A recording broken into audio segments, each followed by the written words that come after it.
पन्नगे च सुरेन्द्रे च कौशिके पाद संस्पृशि निर्विशेष मनस्काय श्री वीरस्वामिने नमः। आयारो आगम में कहा गया है, एकम्मस्य व्यवहारो न विद्यते। आत्मा की दो अवस्थाएं होती हैं, एक सकर्म अवस्था और दूसरी अकर्म अवस्था। संपूर्णतया अकर्म अवस्था वाले सिद्ध भगवान होते हैं, क्योंकि 8 कर्मों में से उनके कोई भी कर्म लगा हुआ नहीं होता है। इसलिए पूर्णतया अकर्मा आत्मा सिद्ध भगवान होते हैं। बाकी आत्माएं हैं, उनमें कुछ कुछ अंशों में अकर्मता होती है, यानी 13वां 14वां गुणस्थान है। इन गुणस्थानों में जो केवल ज्ञानी आत्माएं हैं, उनके ज्ञानावरणीय, दर्शनावरणीय, मोहनीय और अंतराय, ये 4 घाती कर्म नहीं होते, अघाती कर्म होते भी हैं। इसलिए केवल ज्ञानी मनुष्य अकर्मा भी एक सीमा तक हैं, तो दूसरी सीमा में अघाती कर्मों की दृष्टि से वे सकर्मा भी होते हैं। 12वें गुणस्थान को हम देखें, वहाँ मोहनीय कर्म क्षीण हो जाता है। तो मोहनीय कर्म का अभाव होने के कारण एक कर्म से तो 12वें गुणस्थान वाली आत्माएं भी मुक्त हो गई, तो एक मोहनीय कर्म की दृष्टि से 12वें गुणस्थान में वर्तन करने वाली आत्माएं भी उतनी सीमा में अकर्मा हो जाती हैं। तो हम अकर्मा को 3 रूपों में देख सकते हैं। सिद्ध भगवान संपूर्णतया अकर्मा, 13वें 14वें गुणस्थान वाले केवली जीव 4 घाती कर्मों की दृष्टि से अकर्मा, और 12वें गुणस्थान वाले जीव मोहनीय कर्म की दृष्टि से अकर्मा होते हैं। ये 8 कर्मों की दृष्टि से बात हो गई। अब कर्म शब्द का एक दूसरा अर्थ हम बताना चाहेंगे। प्रवृत्ति, पुरुषार्थ, प्रयत्न, वह भी कर्म है कि कर्म करो, यानी प्रवृत्ति, पुरुषार्थ करो। पुरुषार्थ करना भी यूं बढ़िया होता है कि आदमी को पुरुषार्थ करना चाहिए, पर हमें अपुरुषार्थ तक भी पहुंचना है। पुरुषार्थ में ही हमेशा नहीं रहना है, यह तो रास्ता है।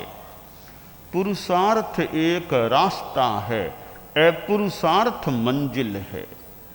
तो हमें अपुरुषार्थ की स्थिति तक पहुंचना है और भी आगे पहुंचना है। तो पुरुषार्थ को हम कर्म अर्थ में ले लें तो मैं बताना चाहूँगा कि 14वें गुणस्थान वाले जीव भी पूर्णतया अकर्मा होते हैं। कोई पुरुषार्थ प्रयत्न योगों की प्रवृत्ति यानी मन वचन काय की प्रवृत्ति 14वें गुणस्थान में नहीं होती, अप्रयत्न होते हैं, अपुरुषार्थी होते हैं। और उस संदर्भ में अकर्मा, पूर्णतया अकर्मा भी होते हैं। कोई वहाँ योग रूप में प्रयत्न नहीं होता है। इसीलिए 14वें गुणस्थान का नाम है अयोगी केवली गुणस्थान। केवली दो प्रकार के होते हैं मनुष्यों में, सहयोगी केवली, अयोगी केवली। 13वें गुणस्थान में जो केवल ज्ञानी हैं वे सहयोगी हैं और 14वें गुणस्थान में हैं वे अयोगी होते हैं। तो 13वें गुणस्थान में तो पुरुषार्थ प्रयत्न होता है, 14वें गुणस्थान में नहीं होता है। तो पुरुषार्थ और अपुरुषार्थ, पुरुषार्थ करना बढ़िया है, बहुत बढ़िया है।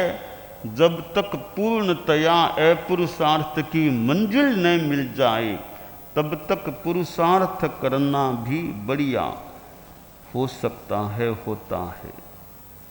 अब पुरुषार्थ करें यानी कर्म करो, प्रवृत्ति करो, आलस्य में मत रहो। कुछ उत्थान, कर्म, बल, वीर्य, पुरस्कार, पराक्रम करो। कुछ पाना है तो कुछ करो, पुरुषार्थ करो। निठल्ले आलसी बनकर के मत रहो कि हाथ हिलाओ, कुछ काम जितना उचित है वो करते रहो। तो कर्म के दो अर्थ हो जाते हैं। एक जो आत्मा के चिपकने वाले कर्म वर्गणा के पुद्गल हैं, कार्मण वर्गणा के पुद्गल हैं। 8 ये जीव प्रायोग्य ये वर्गणाएं 8 हैं। औदारिक वर्गणा, वैक्रिय वर्गणा, आहारक वर्गणा, तेजस वर्गणा, कार्मण वर्गणा, मनोवर्गणा, भाषा वर्गणा, श्वासोच्छ्वास वर्गणा, ये 8 वर्गणाएं होती हैं। इनमें जो कार्मण वर्गणा के पुद्गल हैं वे कर्म रूप में आत्मा के वो लगे हुए होते हैं, चिपे हुए होते हैं। तो एक तो कर्म शब्द वो कार्मण वर्गणा वाले पुद्गलों के संदर्भ में है। कर्म शब्द का दूसरा अर्थ है पुरुषार्थ, प्रयत्न, उत्थान, कर्म, बल, वीर्य, जो जहाँ वो कर्म आया है तो वो प्रयत्न, पुरुषार्थ, प्रवृत्ति के संदर्भ में कर्म होता है। तो आदमी निष्काम कर्म करे, कोई भौतिक ये अवांछनीय लालसा आकांक्षा नहीं, निष्काम कर्म करे। बस आत्मशुद्धि के लिए कर्म करना है। निर्जरा के 2 भेद होते हैं, सकाम निर्जरा और अकाम निर्जरा। यहाँ तो सकाम निर्जरा अच्छी, ज़्यादा अच्छी है। अकाम निर्जरा की तुलना में सकाम निर्जरा ज़्यादा अच्छा है, अच्छी है। तो दूसरी ओर निष्काम कर्म है, वहाँ थोड़ा अलग अर्थ हो गया कि वो भौतिक लालसा आकांक्षा के बिना कर्म करना, प्रवृत्ति करना, कर्म योगी, निष्काम कर्म योगी। प्रवृत्ति ज्ञान योग है, भक्ति योग इधर कर्म योग है। तो आसक्ति के बिना अच्छी भावना से पुरुषार्थ करना वह एक अच्छा कर्म, अच्छा पुरुषार्थ होता है।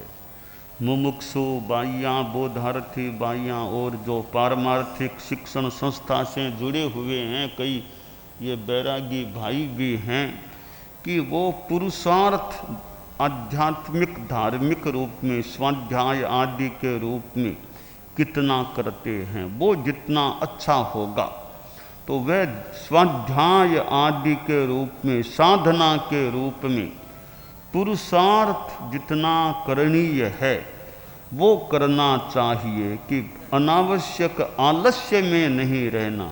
चौबिहार करने का उत्साह भी रात को चौबिहार, सूर्यास्त के बाद सूर्योदय तक चारों आहार का परिवर्जन, यह भी एक साधना का क्रम है कि चौबिहार का अभ्यास होना चाहिए। गर्मी में भी चौबिहार का अभ्यास, वो कोई विशेष परिस्थिति की बात मान लो छोड़ दें, बाकी चौबिहार का अभ्यास चलना चाहिए। और कि ध्यान का भी प्रयोग जो जितना करणीय हो, ध्यान का अभ्यास, एक आसन में कुछ देर स्थिरता से बैठे रह सकते हैं क्या? माला फेरना, नवकार मंत्र की माला फेरे बिना सामान्यतया नाश्ता न हो जाए, ऐसा यथासंभव प्रयास हो कि नवकार की माला फेरे बिना नाश्ता नहीं। तो यह सारा एक अच्छा सम्यक पुरुषार्थ है। तो मुमुक्षु अवस्था में भी एक अच्छा पुरुषार्थ। मुमुक्षु कौन होता है?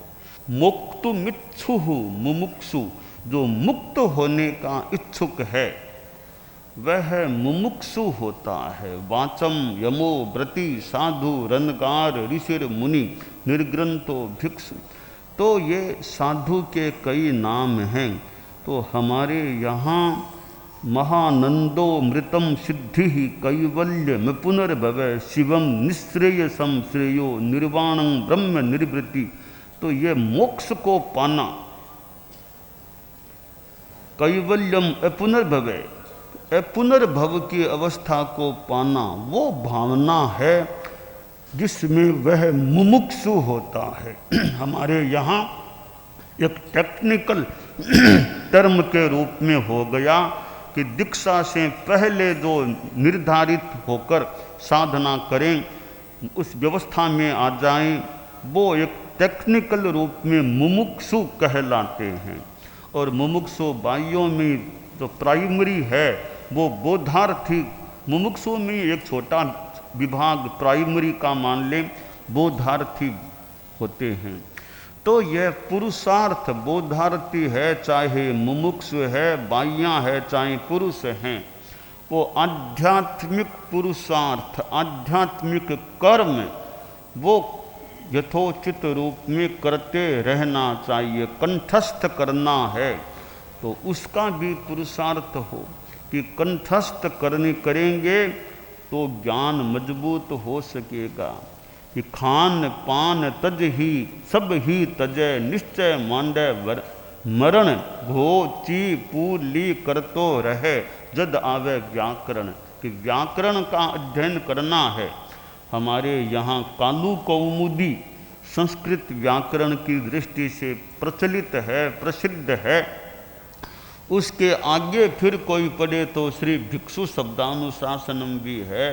तो कालू कौमुदी व्याकरण है संस्कृत की।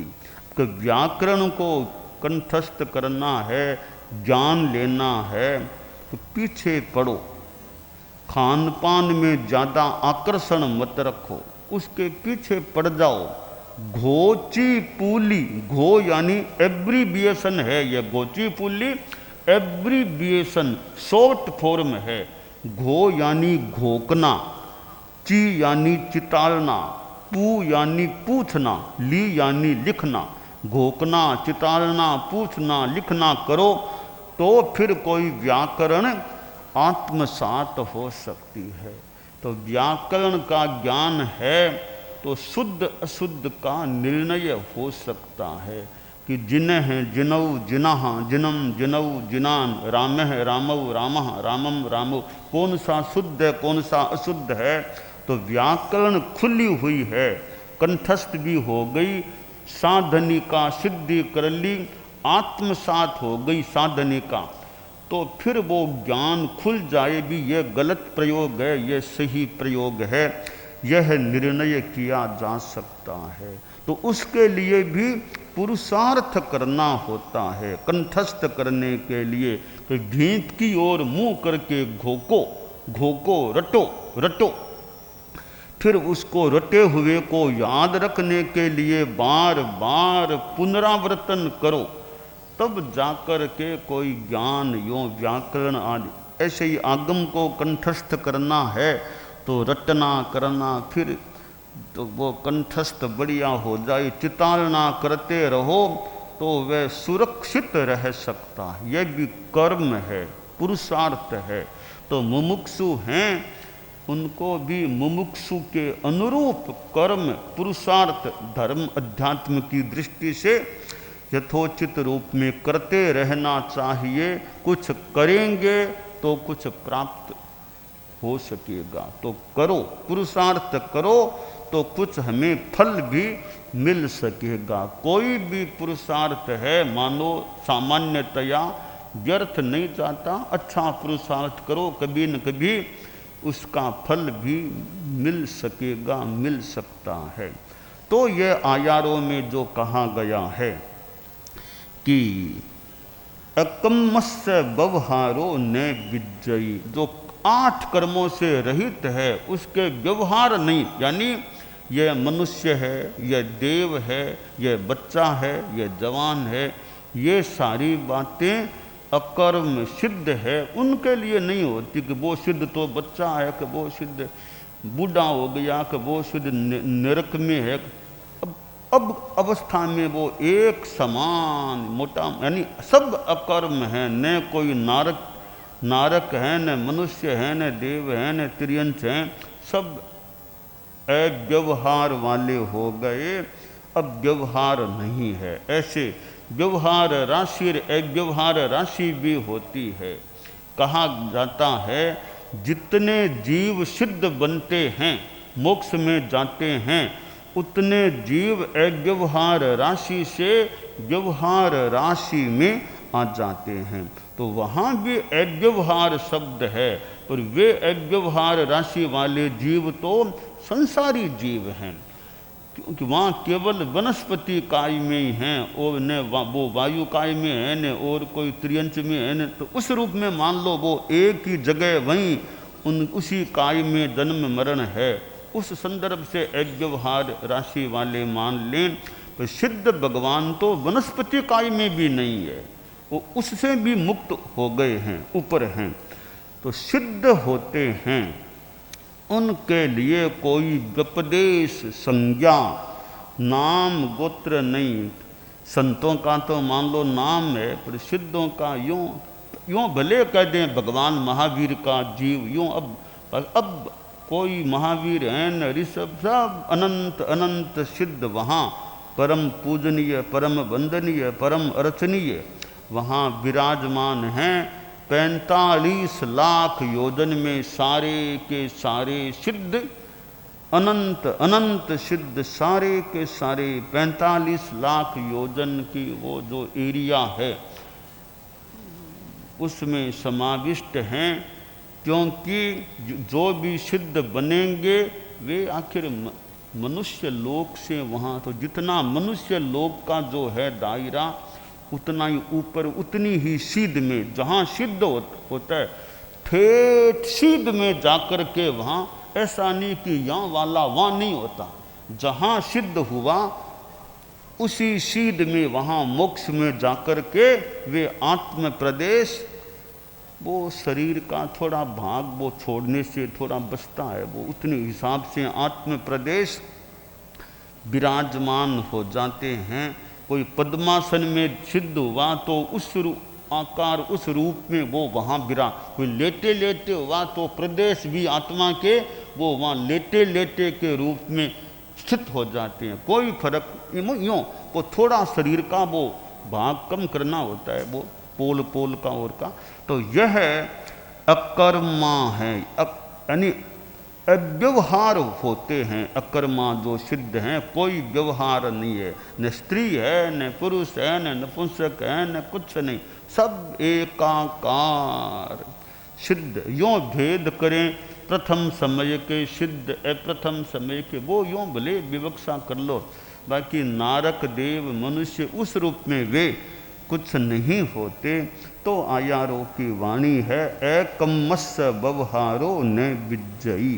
अकर्मा कर्म मुक्त शुद्ध आत्मा के लिए कोई व्यवहार नहीं होता, नाम और गोत्र का व्यपदेश नहीं होता।